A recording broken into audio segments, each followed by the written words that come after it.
Hey guys, we are back for another MOTU Classics review, taking a look today at a figure that I am very much interested in for a number of reasons, not just because it looks amazing, but because I'm a huge fan of the Masters of the Universe live action movie.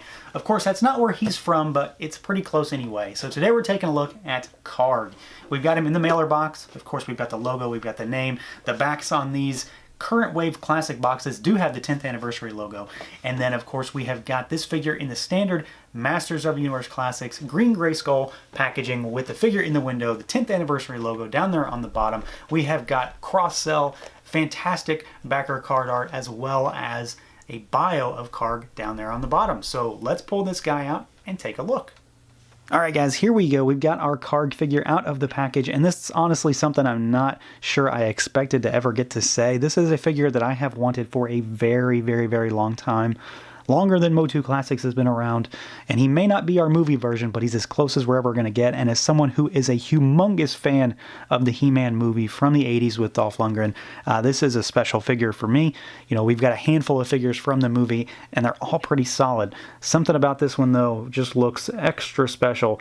There's a lot of cool stuff going on here. So after checking out this review, if you want to grab one for yourself, BBTS is still doing pre-orders. I'll put a link down below. I would suggest getting it sooner rather than later. Of course, we're going to take a look at articulation first. We've got to see how this guy moves around. And for the most part, he moves around exactly like you might expect. There's not really anything too crazy here. If anything, he's just a little restricted because of some of the sculpt going on. So obviously, he has a ginormous head of hair. So it's going to be restrictive. He has no up or down, but he does swivel side to side, but only so far. The arms can go out, and they can go all the way around. But he does have a cape, and he does have these soft shoulder pads, so they're going to get in the way. Bicep swivel, single jointed elbow. We have a swivel on the hook, and then you do have hinges on the right hand. He has a crunch, so he can go forward. He goes back a little bit, but the cape's going to start to get in the way. Waist twist. You've got legs that can go pretty much all the way out. Kick forward, kick back, thigh cut, single jointed knee, boot cut, and then you've got a hinge and a rocker down at the ankle. So it's exactly what you might expect for a current day MOTU Classics figure. He's just a little hindered because of some of, you know, the armor that he's wearing, the cape, and then of course that big noggin that he's got. Of course, where it all matters for this figure is in the sculpt and the design, and he is pretty stunning to say the least. So, like I've already mentioned, this is not our movie version. The movie version is, one, he's shorter, and two, he is clad in, you know, pretty much all black, and he doesn't have green skin either. He's kind of ghouly almost, kind of gray in some respects. So you can see that, you know, he's clad in mostly blue, dark blue, metallic blue. He's got this nice black cape with the maroon inside, and then he's got green skin, and he's got bright blonde hair. But this is still very much Karg. He's just a little different because he was, you know, from a different media property. In general, you know, just at a cursory glance, I am 100% on board with everything that's going on with this figure. There is a tremendous amount of sculpted detail going on here, not to mention the fact that he is covered in metallic blue, which I absolutely love. You know, I've said it before that, you know, translucent plastic and metallic plastic is pretty much a way to, you know, sell a figure to me. And they did a really good job because he just shines so well. So we do have an armor piece on this figure. It does not seem to be removable. I mean, I'm sure you could, but it's definitely glued shut like we've seen with some other Super 7 figures. So remove at your own peril. We have got these soft shoulder pads. They do hinge up a bit, so you can, you know, help with that arm movement. We've got this kind of frilly neck piece up here. We've got some sculpted detail with all these little bits and pieces have individual paint apps on them. We have got his belt that is covered in tools. Of course, it's all just sculpted on and none of it's removable, but it's all painted really well. There's no bleeding or anything on all that small silver detail. You've got a metallic blue loincloth that comes down from his tunic, and then you've got just some standard boots down here and some very shiny blue legs, which I think look pretty fantastic. The hook is sculpted onto the, you know, the figure here. It's not really removable. I mean, I'm sure you could pop it out, but it's not intended to be that way. I have seen previous pictures of a hook that was more jagged. I have heard from various sources that that may have been a legitimate prototype, but I've also heard that it wasn't and that it was a Photoshop. So either way, we have a standard hook for the hand. I think it looks pretty decent. It's sculpted well. It's got some metallic silver paint on it.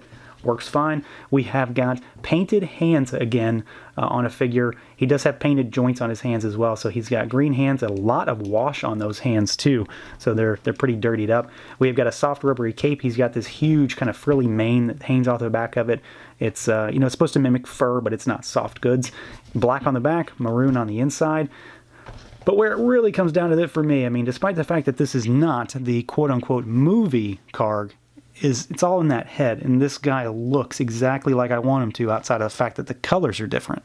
So let's get in on that head for just a second and take a look at it up close. You can see, like I mentioned, that he has a tremendous head of hair. I mean, it just hangs all over the place. Tons of sculpted detail, so it's yellow, but it also has a orangey brown wash in it to bring out some of that sculpt. You can see his goblin-y style ears popping out through there, which I think is a nice touch. They didn't have to do that. They could have just said, hey, his ears are under there, but they didn't do that. And then the face is just, I mean, to say it's riddled with sculpted detail would not be an understatement. It is tremendously detailed. You can see his mouth is open. We've got teeth in there. Everything, all those wrinkles. He's got a ton of wash all over it to really bring out that sculpt. And then his eyes are white with a red kind of iris, and then he's got a black pupil on the inside. So there's a lot of detail even in the eyes just to bring everything out. There's just a lot going on with this head sculpt, not to mention the fact that the body is covered in sculpted detail. Tons of paint apps. They kind of went the extra mile all over this guy, but where it really does it for me is in this head. Everything looks perfect. It's just a different color scheme from what we got in the actual movie. And if this is what it takes for me to get this figure, then I'm perfectly on board, even though comic Karg is not quote-unquote my Karg. Now this guy does come with a couple accessories. I'm not going to count the hook because that's part of him, but that's that's his signature weapon. That's his thing. But he comes with this blaster pistol, which is just casting kind of a gunmetal plastic. It's a gun. He can put it in his hand. I'm probably never going to use that personally. He comes with this dagger, though, which is really weird looking. So it's got a navy blue handle with these light blue blades coming out the side and then one on the top. And this is what I'll probably use with him. Now, it's worth mentioning, though, that like some of the other figures we've seen so far in this current Super 7 wave, that the hands are painted and then we've got painted weapons. So there is a very good chance you're going to have some paint rub. I've already got some green paint on this guy. So, your mileage may vary, buyer beware, all that good stuff. Just keep an eye out for it. If there's one issue that I have with this figure, and I'm not even really going to go so far as to call it that, it's the paint rub possibility. So, just keep an eye out for that. But otherwise, he looks amazing, and he comes with a couple accessories to change it up so he's not just using that hook. Obviously, this isn't a comparison, but here is a quick shot for you of all of our quote-unquote MOTU movie figures. Even though Karg is not that Karg, I mean, he's going to be, that's what I'm counting him as because we're never going to get the other one. So we've got our Sarad, we've got Blade, we've got Gwildor down here, and then of course Karg in the back. So you can see where I mentioned that Karg is a little too tall. He's definitely not this tall in the movie, but I'll take it. I think he looks fantastic alongside these guys. Just kind of assume that he got a bit of a makeover and he looks perfect next to these other movie figures because they all kind of have a little extra detail in some respects. I mean, Gwildor is sculpted to the teeth, and I think Karg fits in very, very, very nicely with these guys. So yeah, overall, I'm about as happy as I can be with this guy, I think. Like I said, I'm kind of biased because I've always wanted this figure. I love the He-Man movie, so I want pretty much everything I can get out of it. And while he isn't that Karg, he is going to be that Karg for me. I think everything from his look, his sculpted detail, all the way down to those different paint apps, because he does have a lot of paint on him overall. I think Super 7 and the Horseman did a fantastic job here. That head is really where he shines, and it's just, I mean, the sculpt on it is fantastic. It's everything I wanted it to be. So we've got another winner when it comes to the Classics line this time around. I'm very, very pleased with this guy, and I would urge you to get him if you haven't already. And if you are even remotely a fan of the MOTU movie, you kind of need to have this one in your collection. So that's going to do it for this look at the Super 7 MOTU Classics Karg figure. Let me know what you guys think. Feel free to like, comment, subscribe, and share. And until next time.